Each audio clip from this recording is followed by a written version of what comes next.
By the way, कशी आहे तुझी बहीण आता? मानसीला आठवलं तसं तिनं विचारलं.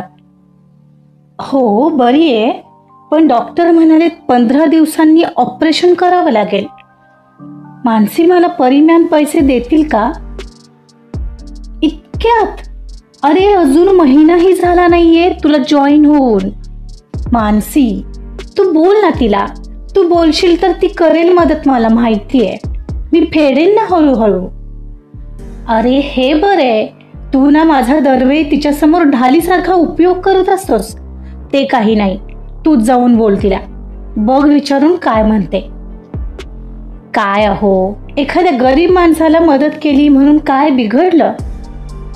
आपण ऐकत आहात इश्क रिस्क या कथेचा पुढचा भाग सुरू करण्याआधी प्लीज माझ्या चॅनलला सबस्क्राईब करून घ्या आणि आधीचे पार्ट ऐकले असल्याची खात्री करून घ्या.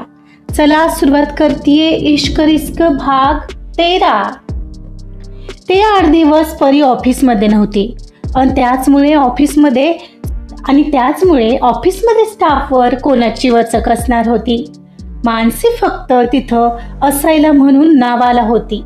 तिची आरुष सोबत मैत्री झाल्यापासून तिनंही 1-2दा आरुषला थांबवण्याचा प्रयत्न केला, पण तो कुठला ऐकतोय.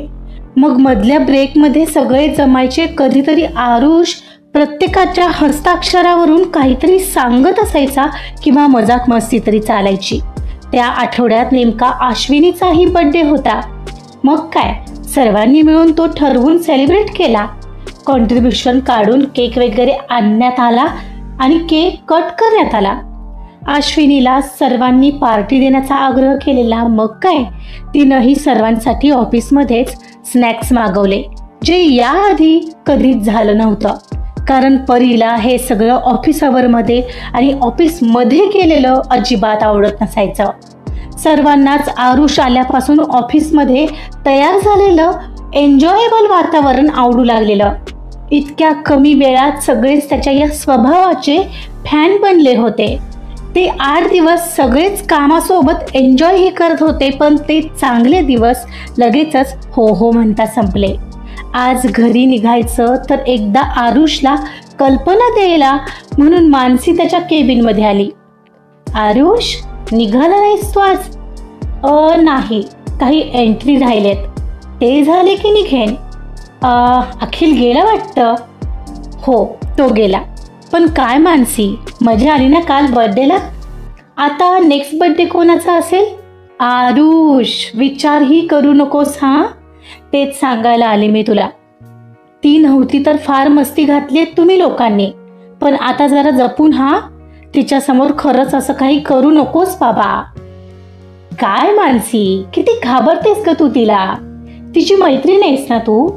मग तू काही म्हण, मी तर सेलिब्रेट करणार बर्थडे, मग कोणाचाही असू दे. वेळ लागलंय का तुला? यामुळे तू माझ्या जॉबची वाट लावशील. नाही आरुष, ऐकणार आहेस हा माझं? आता ती आल्यावर no timepass, only serious work. काय अरे, तुझ्यामुळे मला फैलावर घेईल ती, कळतंय का तुला? मानसी म्हणाली तसा तो मोठ्याने हसू लागला. बरं, मी जे काही करेन ते माझ्या जीवावर करेन. मग तर झालं. बरं, मी जे काही करेन ते माझ्या जीवावर करेन.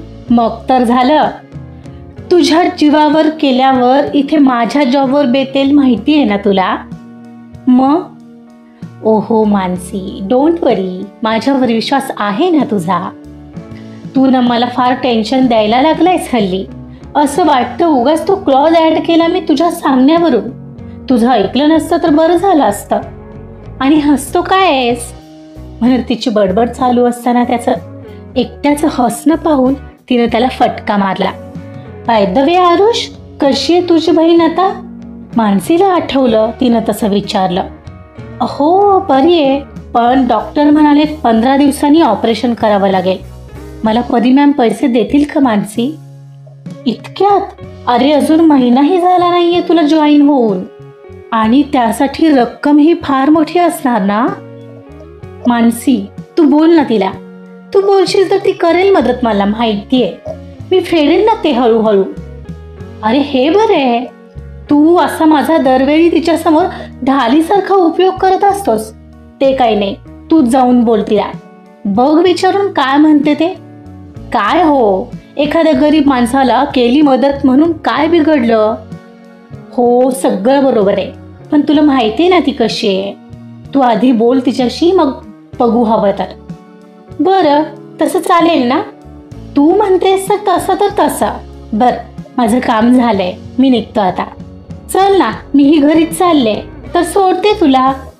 अच्छा, मग चालेल, थँक्स म्हणत तो उठला आणि तिच्यासोबत घरी जायला निघाला. आणि थँक्स काय, हा आठवडा झालं मीच सोडते तुला, जास्ती शहाणा बोलू नकोस माझ्यासमोर. ती हसत म्हणाली. तसा तो हसू लागला. परी उद्यापासून ऑफिसमध्ये येणार होती. मानसीकडून प्रत्येक वेळी ऑफिसची हाल हवा ती जाणून घेत असायची आणि तिला हवं ते मानसी ऐकवत होती. त्यामुळे परी खुश होती. सगळे वेळेत येतात का पाहायला आजही ती जरा लवकरच आलेली. आणि काय आश्चर्य, त्याच्या केबिनमध्ये आरुषी हजर दिसत होता. त्याला पाहून ती थबकली आणि डायरेक्ट त्याच्या केबिनमध्ये गेली. ती आत येताच तो उभा राहिला. Good morning ma'am. Good morning mister Aarush.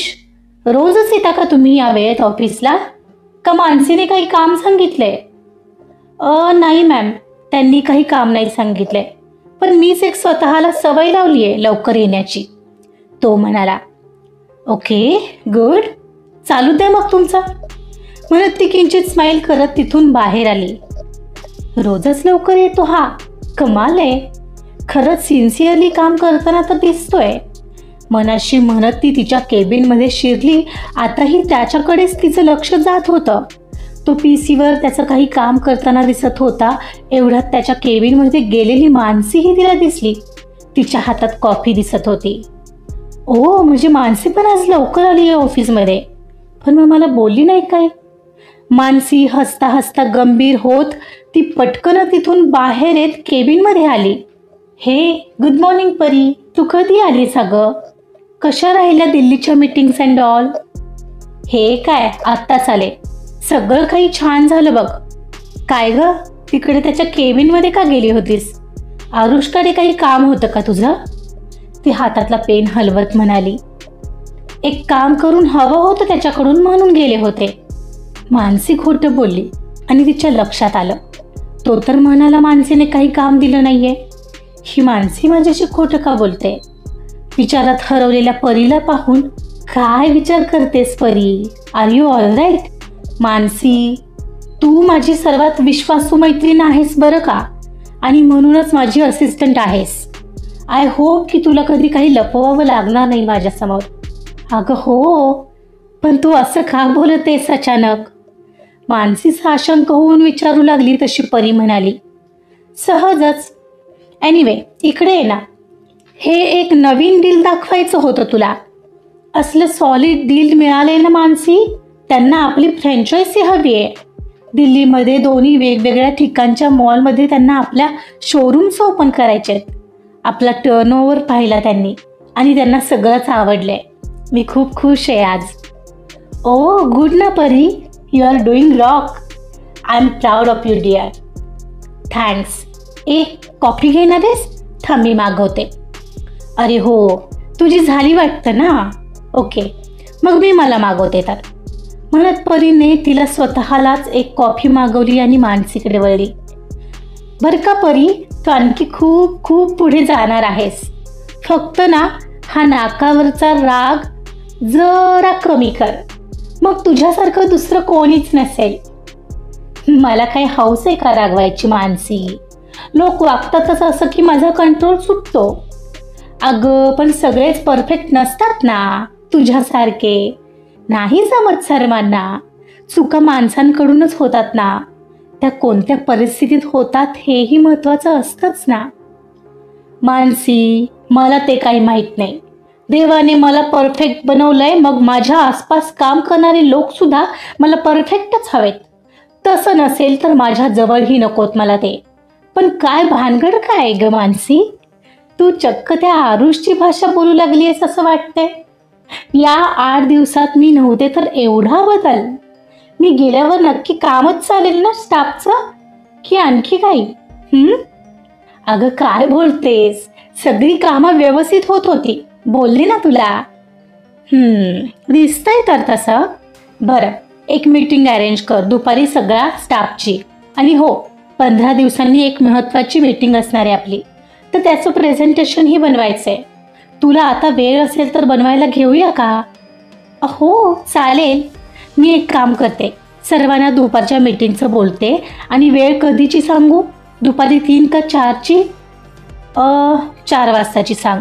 परी म्हणाली. एवढ्यात ऑफिस बॉय परीची कॉफी घेऊन आला. Ma'am, your coffee. या. थँक्यू राकेश.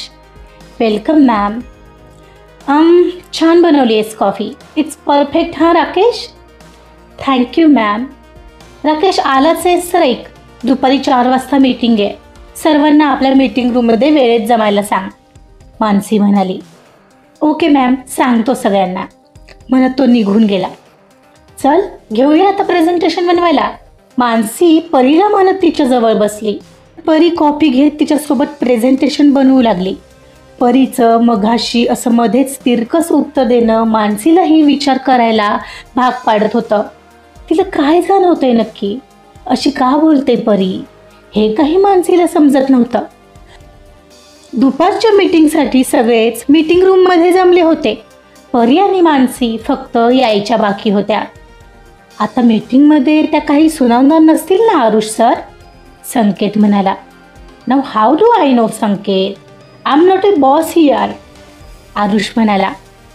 आरुष सर, तुम्ही हस्ताक्षरांवरून सर्वांचे स्वभाव सांगितले, पण आम्हाला परिणामचा स्वभाव सांगा ना, अश्विनी म्हणाली. अश्विनी, काहीही, त्यासाठी त्यांचं हस्ताक्षर पाहायची काय गरज आहे? त्यांचा स्वभाव असंही त्यांना बघून कळतोय, तो हसतच म्हणाला. तशी सगळीकडे हास्याची खसखस पिकली. संकेतने अश्विनीच्या डोक्यात मारलं. काहीही बोलते ही बावळट, संकेत म्हणाला. आरुष सर, खरं सांगू, आमचे बॉस ना तुम्ही असायला हवे होता. किती कूल आहात खरंच, आम्हाला तर आवडाल तुम्ही ॲज अ बॉस, हो की नाही संकेत? श्वेता म्हणत होती. एवढ्यात मागून आलेल्या परी आणि मानसीनं ते ऐकलं. त्यांचं मजा मस्ती चाललेली पाहून मानसी ही क्षणभर घाबरलीच. तू सांग हा परी मॅमला, Aarush sir is a perfect as a boss, बोलते. लक्ष नसलेला आणि डोरकडे पाठ असलेला संकेत म्हणाला.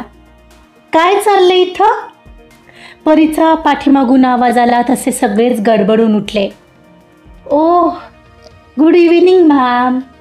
सगळ्यांनी तिला ग्रीट केलं. श्वेता आणि संकेत जरा घाबरलेच होते. परीनं ऐकलंय की काय? Good evening, sit down. Shweta आणि संकेत सोडून. मिस्टर आरुष, तुम्ही सुद्धा, परी म्हणाली. तसे ते दोघे घाबरले. सोबत मानसीही घाबरलेली. आरुषला आज फार गरज होती. तो परीला आज लागणाऱ्या पैशांबद्दल बोलणार होता. आता सध्या तरी कोणतं संकट ओढवून घेणं त्याला परवडणार नव्हतं, पण संकट मात्र त्याच्यापर्यंत आपोआपच चालून आलेलं. आजचा भाग इथं संपलेला आहे. मीटिंग रूममध्ये चाललेली गडबड परीने स्वतः तिच्या कानांनी ऐकली आहे.